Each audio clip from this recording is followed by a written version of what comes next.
Sukawati, salah satu kecamatan di Kabupaten Gianyar, Bali yang wilayahnya bertaburan seni. Di daerah ini sejak lama tumbuh subur beragam seni dari seni tari, pedalangan, kerawitan hingga seni lukis dengan para senimannya yang tersohor.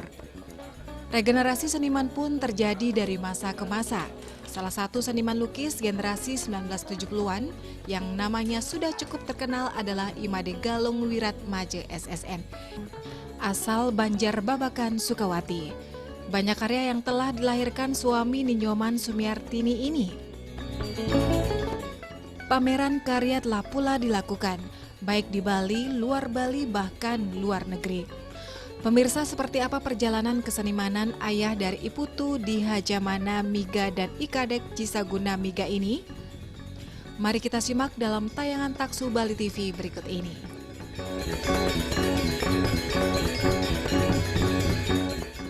Galung dilahirkan di lingkungan keluarga seni. Ayahnya adalah mantan guru SMA negeri yang menguasai sastra Bali. Demikian juga pendahulu dan para kerabatnya di Banjar Babakan. Ada yang menjadi dalang wayang kulit, pelukis, pematung, dan perajin perak. Lingkungan seni inilah yang ikut andil dalam pembentukan Galung menjadi pelukis yang karya-karyanya telah ikut pula mewarnai jagat seni rupa. Galung Wiratmaje sejak kecil sudah tertarik pada seni rupa. Suatu ketika Galung sempat menyaksikan seorang bule membuat lukisan di depan Balai Banjar. Objek dilukis sangat bebas dengan media cat minyak dan kanvas. Dilukis dengan sesuka hati, namun hasilnya sangat menarik hati. Momen itu membuka ruang pemikiran Galung bahwa menggambar itu tidak harus sesuai dengan teknis yang umum, melainkan bisa melakukannya dengan bebas. Dari situ, Galung makin tertarik melukis.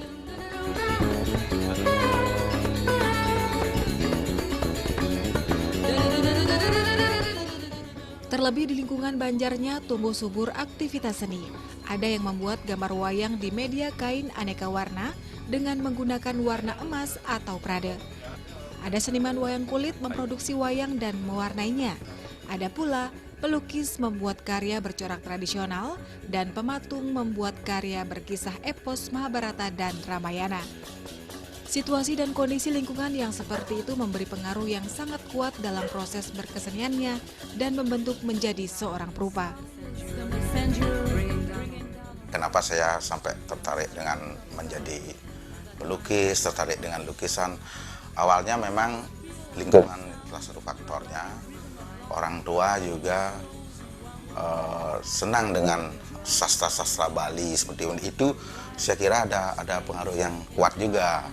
Selanjutnya ketika saya masih anak-anak, saya sangat senang ketika melihat ada semacam gambaran-gambaran atau visual-visual yang saya lihatkan di sekitar lingkungan saya, karena di sini ada rajin seperti itu, ada perak, ada kayu dan lain sebagainya. Terutama di sini di Banjar saya ini adalah wayang, itu yang paling dominan seperti itu ya. Berlanjut ketika saya anak-anak, saya mulai tertarik. Awalnya waktu TK itu saya sangat, setiap buku yang saya punyai itu saya kasih ilustrasi yang waktu itu mungkin sangat sederhana sekali sesuai dengan dunia anak-anak seperti itu. Kemudian berlanjut ketika SD, berlanjut juga terus saya karena ketertarikan yang sangat kuat seperti itu, terus melanjutkan juga di buku-buku, tembok-tembok rumah itu jadi sasaran seperti itu.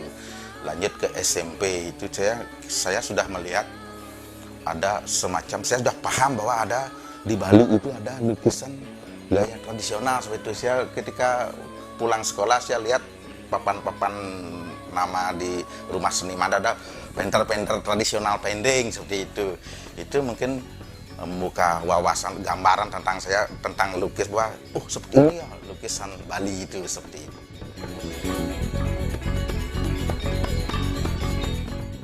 Memasuki usia SMP sekitar tahun 1986, Galung mulai mencoba melukis tradisi dengan media kanvas dan tinta Cina. Guna lebih memperdalam secara teknis, Galung memilih ekstrakurikuler melukis tradisional di sekolah. Keinginan menjadi seorang seniman semakin kuat. Karena itu setelah lulus SMA, Galung memperdalam ilmu dan kemampuan melukis di program studi seni rupa dan desain Universitas Udayana. Sejak saat itu Galung mulai serius memperdalam keseni rupaan dan menghasilkan karya. Lukisan yang dihasilkan mulai dipamerkan kepada halayak luas, baik di tingkat lokal, nasional maupun di ruang-ruang seni di luar negeri. Galung tercatat pernah pameran di Jerman, Jepang, Korea, dan Myanmar. Bahkan salah satu karyanya dikoleksi oleh Museum der Weltkulturen Jerman. Pada masa perkuliahan sampai menamatkan studi di PSRD UNUD, gaya abstrak ekspresionis menjadi pilihan Galung untuk mengungkapkan gagasan ataupun mengekspresikan segala kegelisahan tentang apa saja yang menarik diungkapkan dalam bahasa rupa. Ketika memasuki SMP, saya lebih fokus lagi ketika waktu itu ada pelajar ekstrakurikuler. Saya memilih menggambar seperti itu. Dan saya juga mulai belajar melalui seperti itu, mencari semacam referensi seperti itu. Sampai akhirnya sampai kelas 3 itu, karena saya mulai eksperimen mencoba lukisan tradisional, ada orang lokal yang tertarik dan mau dibeli. Itu memperkuat keinginan saya untuk menjadi seniman. Lanjut ke SMA, itu mulai labil lagi karena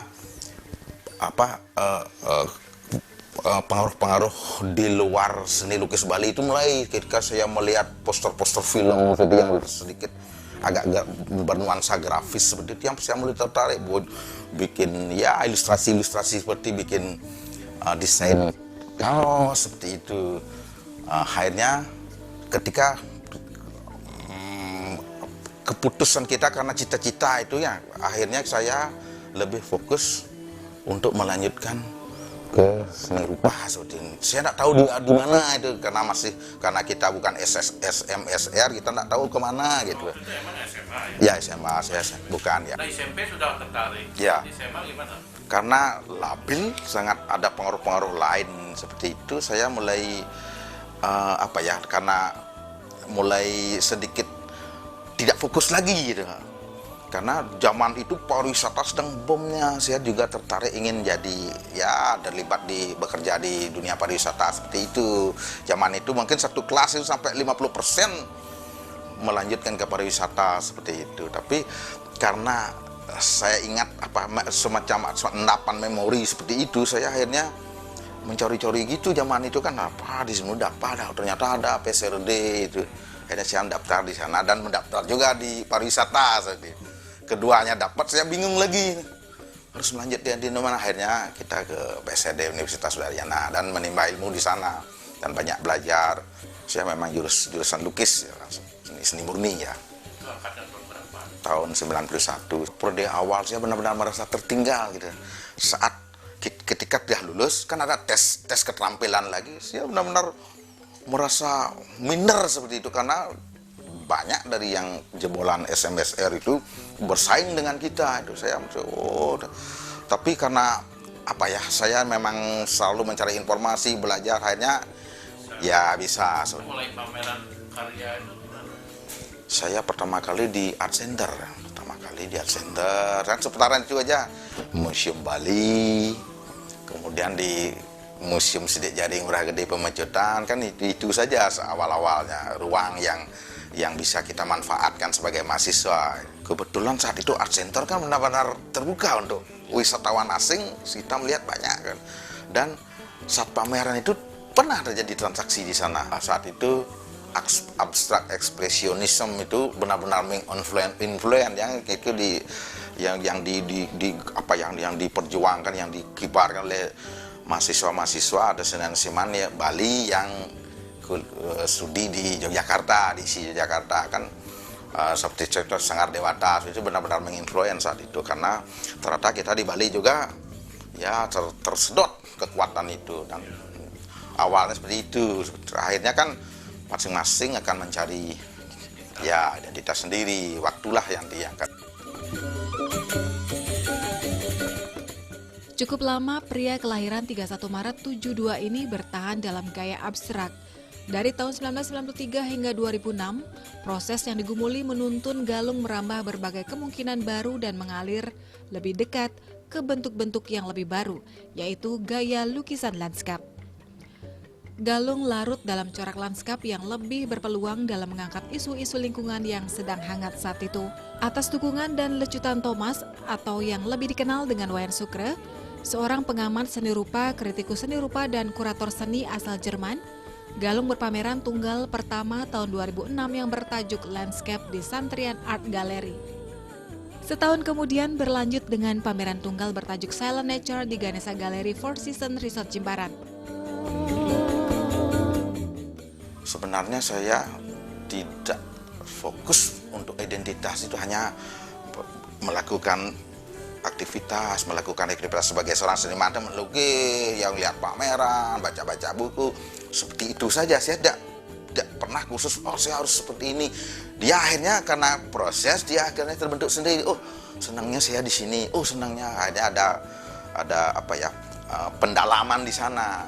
Semua itu benar-benar mempengaruhi kita. Terutama senior-senior juga, saya banyak ke Bapak Nyoman Herawan, dulu Pak Wiyanto juga kita sering, dan senior-senior kita di Bali, termasuk juga dari buku-buku seniman-seniman luar itu kita juga banyak sekali belajar dari sana dalam rangka memperkaya pemahaman dan pemikiran kita untuk berproses sebagai seorang seniman.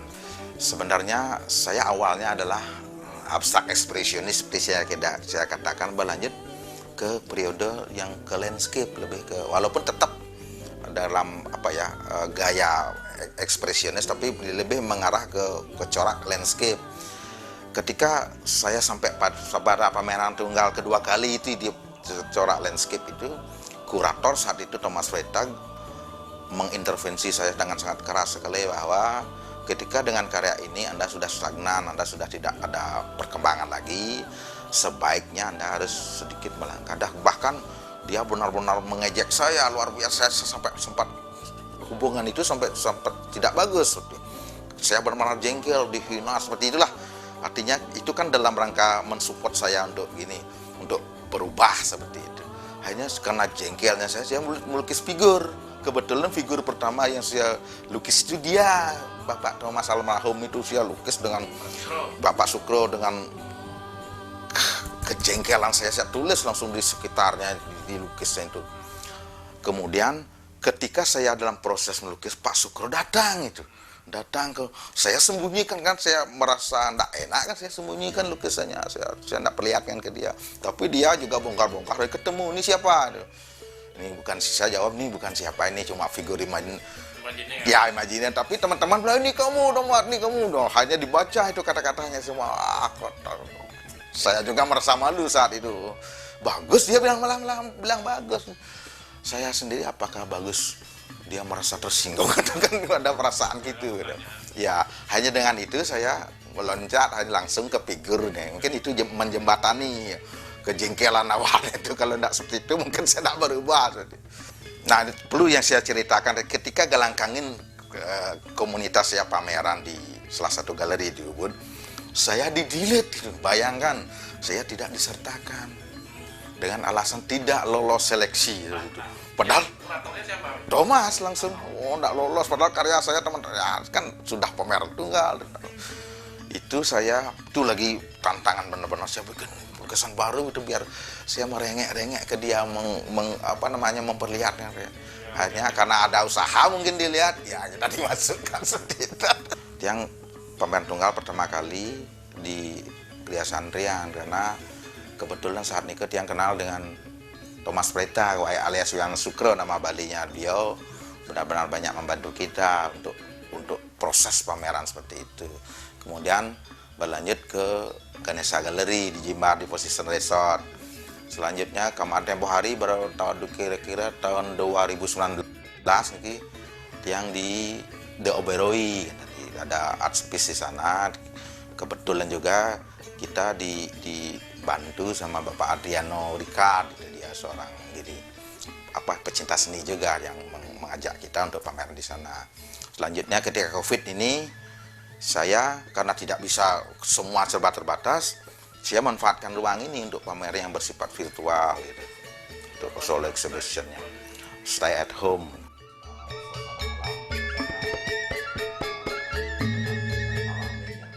Proses dan kreativitas Galung kemudian menemukan hal-hal baru.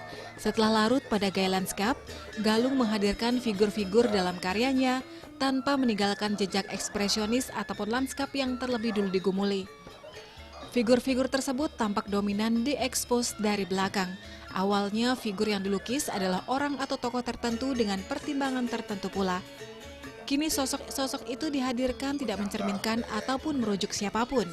Hanya memperkuat sisi tematik dan cenderung memberi ruang imaji yang luas kepada penikmat atau apresian seni.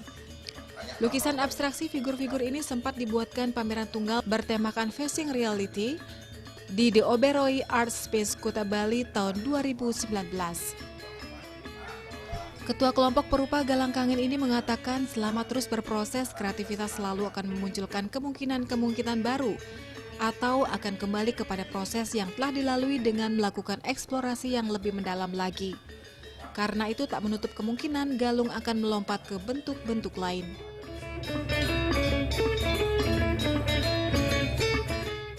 Ini kenapa mandap ke belakang itu saya sebenarnya di samping memang pilihan, saya ingin orang-orang atau audiens yang menikmati lukisan saya merasa diberi ruang luas untuk berimajinasi, untuk melihat versinya, ini siapa, untuk menafsir lagi. Karena ketika menghadap di depan itulah saya anggap, si Anu, mungkin mirip Anu gitu. Saya sukanya sih itu saya mempersilahkan orang untuk menikmati seperti apa yang dia inginkan. Kalau semisalnya dianggap mirip si A, silahkan. Semisalnya mirip siapa, silahkan. 2008 ya, balik ya. Masih bertahan sampai sini. Ada rencana untuk nanti sepertinya akan ada. Saya sudah namanya manusiawi sekali ya, ketika sudah sekian tahun kita merasa ada teman ya tertarik dengan hal-hal yang baru.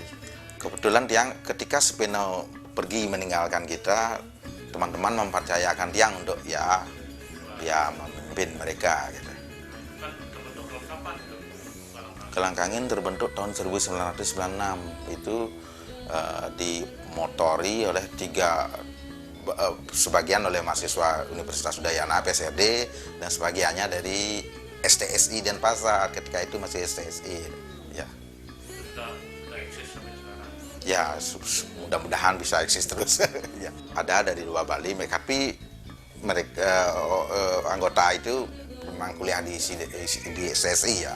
Sejak tahun 96 di banyak tempat. Kita juga pernah di Yogyakarta, pernah ya di mana-mana, sudah sempat di Bali, mungkin semua tempat sudah sebagai tanggung jawab juga ya, karena sebagai di samping individunya jadi komunitas itu juga saya anggap, dan teman-teman yang di Galang Kangen anggap sebagai suatu hal yang sangat penting juga dalam rangka menjalin sosialisasi, kerjasama, dan dalam banyak hal di kesenian. Karena di samping sisi individu itu sangat penting, saya kira untuk sisi yang bersifat komunal itu sangat penting juga.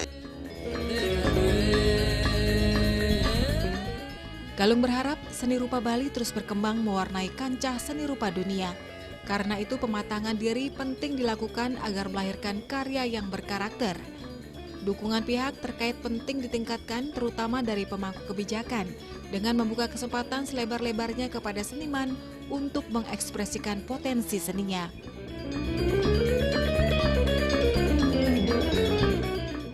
Sebenarnya sangat sederhana sekali ya. Ketika kita melihat generasi sekarang itu sangat sibuk dengan hal-hal yang kadang mencemaskan kita, yang generasi yang lebih dulu seperti itu. Ada kata-kata apakah ini akan terregenerasi dengan baik seperti itu. Tapi sebenarnya saya yakin bahwa mereka di dunianya seperti sekarang ini, mereka mungkin lewat caranya dia seperti itu. Bagaimana agar ketika dia tertarik dengan seni rupa, dia tentu dengan banyak media dia bisa belajar.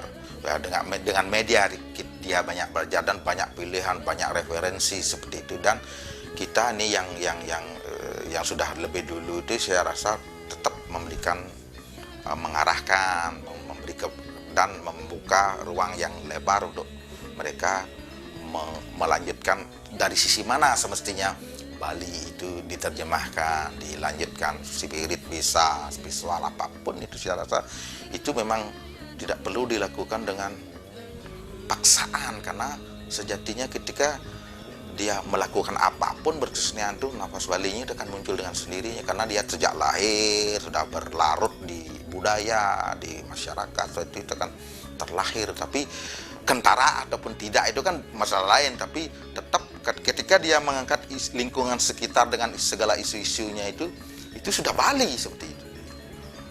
Banyak seperti itu. Jadi jangan kita menilai bahwa Bali itu harus dari visual itu saja. Sebenarnya spiritual, ya seperti itu ya. Inilah yang perlu mendapat perhatian lebih ya, karena bagaimanapun itu Bali saya rasa sejak dulu itu, karena kita industri yang seperti di pulau lain itu tidak ada, kita tetap bertumpu pada ya pertanian, seni budaya, kebudayaan itu kan, kesenian itu kan itu saja, dan itu memang perlu mendapat perhatian yang lebih dari pemangku kebijakan di sini, itu membangun iklim, membangun infrastruktur, menciptakan ya sesuatu yang apapun itu sedikit berpihak ke kesenian dan kebudayaan seperti itu. Mungkin itu harapan kita. Semoga bapak-bapak atau siapapun itu lebih keperniat. Saya melihat sih sudah ke arah itu sekarang ini. Tinggal kita yang sebagai pelaku, dan ada senior kita, junior kita juga lebih bisalah melanjutkan atau mengeksplorasi lebih jauh seperti itu.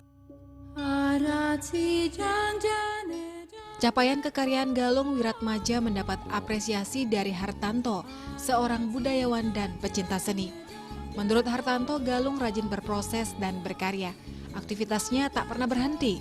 Berawal dari abstraksi murni, kemudian melangkah ke lanskap atau horizon, dan berikut menampilkan figur-figur. Galung memiliki kekuatan dalam berkarya. Terampil mengatur komposisi, bidang, warna, dan tone. Galung amat kaya kosa warna sebagai daya ungkap gagasannya. Imajinasi, kreativitas, dan teknik melukis, 3 hal itu dimiliki Galung.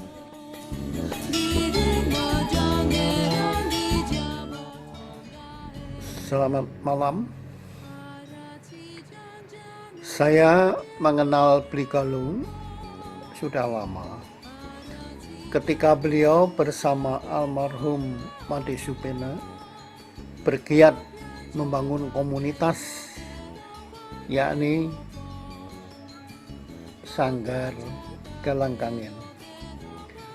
Saat itu bertindak selaku mentor sekaligus kurator adalah Thomas Freitag, penggiat seni asal Jerman. Komunitas Galangkangen cukup menarik. Banyak aktivitas dilaksanakannya. Tidak sekedar pameran lukisan semata, tapi ada juga kegiatan instalasi, performing art, dan lain sebagainya. Meski aktif dalam kegiatan komunitas, namun Bli Galung tetap rajin berproses dalam berkarya. Hal itu menandakan bahwa kreativitasnya tak pernah berhenti hingga kini. Bisa kita simak perjalanan penggayaan karya seni rupanya. Semula, karya-karya Galung cenderung ke abstrak murni. Pada perjalanan selanjutnya, Galung lebih banyak berkarya dengan menampilkan horizon. Dengan kepiawaiannya menyajikan garis-garis perspektif dan paduan warna yang apik. Bicara soal horizon, almarhum Sri Hadi Sudarsono adalah masternya. Tapi kendati pun demikian, kita tak bisa mengabaikan karya abstrak horizon dari Bli Galung. Ada kekuatan lain yang ada pada Bli Galung yang begitu terampil dalam mengatur komposisi, bidang, warna, dan tone. Saya bisa menyebutnya bahwa Galung amat kaya kosa warna, yakni perbendaharaan pilihan warna sebagai daya ungkap gagasan-gagasannya. Pada perjalanan selanjutnya, Galung lebih banyak berkarya dengan menampilkan figur-figur. Karya-karya figuratif milik Galung banyak bertemakan pada kehidupan masyarakat. Terkadang ia menampilkan juga kritik sosial dengan halus. Penikmat baru akan memahami jika menyimak karyanya dengan lebih teliti. Tampaknya, sesuai perjalanan usia, kedewasaan pemikiran pun semakin tampak pada karya-karya Galung terbaru.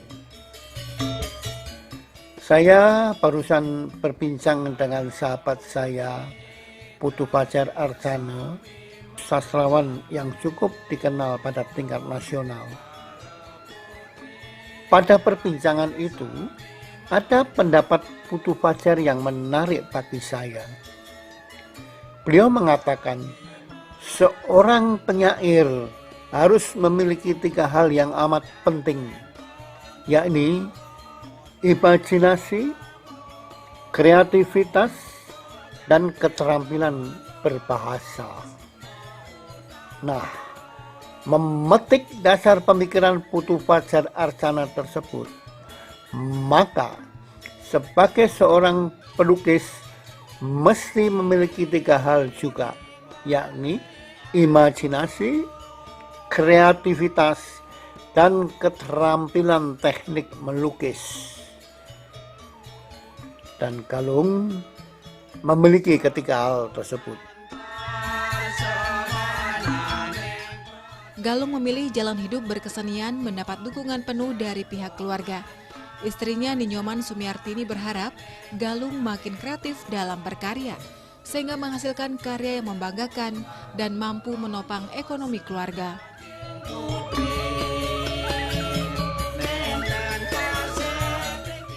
Sebagai istri, cuman bisa mendukung apa yang suami yang profesinya sebagai seniman, terutamanya seni lukis.